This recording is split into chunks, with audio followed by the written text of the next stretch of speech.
বানমুক্ত বালিপাৰা কৰিবৰ কাৰণে আমি পৰিকল্পনা আমাৰ মুখ্যমন্ত্ৰী ডাঙৰীয়াক জলসম্পদ মন্ত্ৰী ডাঙৰীয়াক জনোৱাত তেওঁলোকে ডিপাৰ্টমেণ্টৰ মানুহক টেকনিকেল যিখিনি পাৰ্চন আছে তেওঁলোককো জনাইছে। সেইমতে পৰিকল্পনা এটা কৰি আমাৰ জলসম্পদ বিভাগৰ মেকানিকেল ডিভিজনক এই কামটো কৰাৰ দায়িত্ব অৰ্পণ কৰিছে। সেইকাৰণে এডিশ্যনেল চিফ ইঞ্জিনিয়াৰ ডিপাৰ্টমেণ্টৰ মানুহখিনি আহিছে। চিভিল ইঞ্জিনিয়াৰ তেওঁলোকৰ সহযোগিতা কৰিব। নদীখন খন্দা দায়িত্ব তেওঁলোকৰ, এইটো কোনো ঠিকাদাৰ বা হেৰি নহয়, ডিপাৰ্টমেণ্টে কৰিব। আৰু নদীৰ পৰা পানীটো ওলাই যাবৰ কাৰণে যিখিনি অলপ ক'ৰবাত অবষ্ট্ৰাকশ্যন আছে, কোনোবাই মানে পুখুৰী খান্দিছে, কিবা কৰিছে, বান্ধ লগাইছে, সেইবিলাক মুক্ত কৰিবৰ কাৰণে আয়ুক্ত ডাঙৰীয়াই জিলা পৰিষদৰ আমাৰ চিঅ ডাঙৰীয়াই নি বিডিঅ'ক দায়িত্ব অৰ্পণ কৰিছে। তেওঁলোকে ব্লকৰ ফালৰ পৰাই সেই কামখিনি, বেলেগ এটা ফাণ্ড জলসম্পদ বিভাগত নাই, ব্লকৰ ফালৰ পৰাই সেইখিনি কাম কৰিব। এফালে নদী খনন কাৰ্য হ'ব, এফালে পানীটো যাতে স্মুথলি ওলাই যাব পাৰে আৰু সমানে ব্যৱস্থা হ'লে আমি ভাবোঁ যে আমি ৰাইজে আশা কৰা ধৰণে বা দীৰ্ঘদিনীয়া যিটো সমস্যা আছে ইয়াৰ পৰা মুক্তি পাবলৈ হ'লে আমি যদি এপ্ৰিলৰ ভিতৰত কামখিনি সম্পূৰ্ণ কৰিব পৰা যায়, এটা ৰাইজক আমি কিবা অলপ সকাহ দিব পাৰিম। এইটোৱে ডিলিমিটেশ্যনৰ পিছত যিহেতু এইটো নদুৱাৰ সমষ্টি অন্তৰ্ভুক্ত বা ময়ে এটা দায়িত্ব ল'ব লগা কথা মুখ্যমন্ত্ৰী ডাঙৰীয়াই জনাইছে যে আমি আচলতে যোন য'ত কৰিছে সেইখিনি নিজে দায়িত্ব লৈ লোৱা ভাল। তাৰ ওপৰতে ভিত্তি কৰি আচলতে ৰাইজৰ সহযোগিতা আৰু পঞ্চায়তৰ যিসকল প্ৰতিনিধি যদিও প্ৰাক্তন তেওঁলোককো জড়িত কৰি আমি এই কামটো আৰম্ভ কৰিব গৈছোঁ। মই সকলো ৰাইজক আবেদন জনাম, দলমত নিৰ্বিশেষে সকলোৱে যাতে ইয়াত সহযোগিতা। নিৰ্বাচনৰ কথা এটা সুধিম।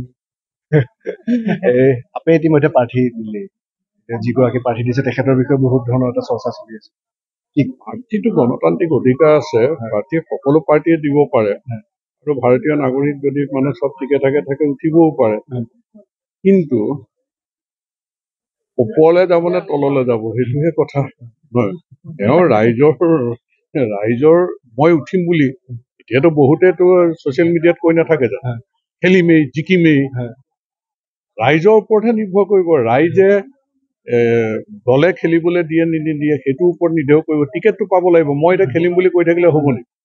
মোৰ প্ৰথম কথা দলে মোক টিকেট দিব লাগিব, তাৰপিছত আকৌ ৰাইজৰ ওচৰলৈ যাব লাগিব, ৰাইজে ভোট দিয়ে নে নিদিয়ে। এতিয়া মই যদি কৈ থাকো খেলিম জিকিম, মোৰ কথাটো হ'ল যে ৰাইজৰ কাম কৰি ৰাইজৰ ওচৰত যদি আস্থাভাজন হওঁ, ৰাইজে ভোট দিব, তেতিয়াহে কথাটো। গতিকে ইয়াত কোনো নিৰ্দলীয় উঠাতটো কোনো বাধাই নাই, উঠি থাকিব পাৰে। দল এটাত যদি কোনোবাই সোমাইছে দলে টিকেট দিব নে নিদিয়ে। এতিয়া আপে টিকেট দিছে, আপৰ ইয়াত কিমান মানুহ আছে? আমাৰ গাঁও পঞ্চায়তত আমাৰ দলটোত যিমান কাৰ্যকৰ্তা আছে, আপৰ জিলাখনত সিমান কাৰ্যকৰ্তা আছে জানো? এইটো চাই ল'লে হ'ল গণভিত্তি কিমান আচলতে। গণভিত্তি কোনোবাই কৈ থকা মানুহে কিবা ক'লে আমি অকণ ভাবিম, যিটো দলৰ গণভিত্তিয়ে ইয়াত নাই তেনেকুৱা দলবিলাকৰ কথা বতৰা আমি সময় নষ্ট কৰিবলৈও নাই। তেওঁলোকে তেওঁলোকৰ মতে গৈ থাকক, কৰি থাকক। আমি ৰাইজৰ লগত সুসম্পৰ্ক ৰক্ষা কৰি প্ৰতিঘৰ মানুহলৈকে ভাৰতীয় জনতা পাৰ্টীৰ বতৰা লৈ মানুহৰ মন জয় কৰি আমি ৰাজনীতি কৰিবলৈ আগবাঢ়িছো। প্ৰধানমন্ত্ৰী নৰেন্দ্ৰ মোদী ডাঙৰীয়াক তৃতীয়বাৰৰ কাৰণে আমি প্ৰধানমন্ত্ৰী পাতিবলৈ সংকল্প লৈ কাম কৰি আছো। আৰু এই যাত্ৰাত আমাক মই ভাবো যে ৰাইজৰ আশীৰ্বাদত আমাক কোনো বাধা দিব নোৱাৰে। বালিপৰাৰ জৰাখৰ নৈ খনন কৰি বালিপৰা অঞ্চলটো বানমুক্ত কৰাৰ বাবে এক জলসম্পদ বিভাগৰ দ্বাৰা এক প্ৰচেষ্টা হাতত লোৱা হৈছে আৰু ইয়াত গোটেইখিনি তৎপৰতাৰে দিক নিৰ্ণয় কৰিছে, কামখিনি কৰিছে আমাৰ নদুৱাৰ সমষ্টিৰ মাননীয় বিধায়ক মহোদয়, কাৰণ তেখেতৰ এইটো অঞ্চল এতিয়া তেখেতৰ পৰে। আৰু আমি যোৱা বিগত দুটা বৰ্ষত মই ইয়াতে পাইছোৱেই যে প্ৰত্যেক বৰ্ষতে ইয়াতে এইখিনি অঞ্চলত বানাক্ৰান্ত হয় আৰু কিছুদিনলৈ সমস্যাটো থাকে। হাইৱেৰ ওপৰতে পানী ভাগৰে। আচলতে আপোনালোকে যদি চাই যে এই নৈখন একেবাৰে বাম হৈ গ'ল বালি পৰি, সেইকাৰণে এতিয়া এই খনন কাৰ্যটো আয়োজন কৰা হৈছে, ব্যৱস্থা কৰা হৈছে। আৰু ইয়াতে জিলা পৰিষদৰ ফালৰ পৰাও কিছু সহায় আগবঢ়োৱা হ'ব, স্কিম কিছু লোৱা হ'ব আৰু জলসম্পদ বিভাগে নিজে ল'ব।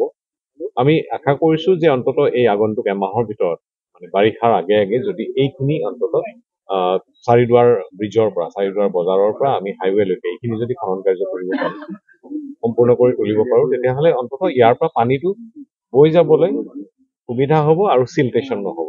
আচল কথা চিলটেশ্যন যদি নহয়, পানীখিনি ইয়াৰ পৰা বৈ যায়, তেতিয়া অন্ততঃ এই অঞ্চলখিনি বাছি যাব আৰু তাৰপিছত সেই নৈখনে নিজা কৰ্চ ল'ব। এইটো এটা ৰহস্যবাদী পৰিকল্পনা আমি লৈছোঁ, শ্বৰ্ট টাৰ্ম ইনিচিয়েটিভ। এইটো চাই লওঁ আৰু সময়ত যদি এইটোত আমি এইবাৰ সফল হওঁ তেতিয়াহ'লে আমি অহাবাৰলৈকে পৰিকল্পনা আৰু নতুন।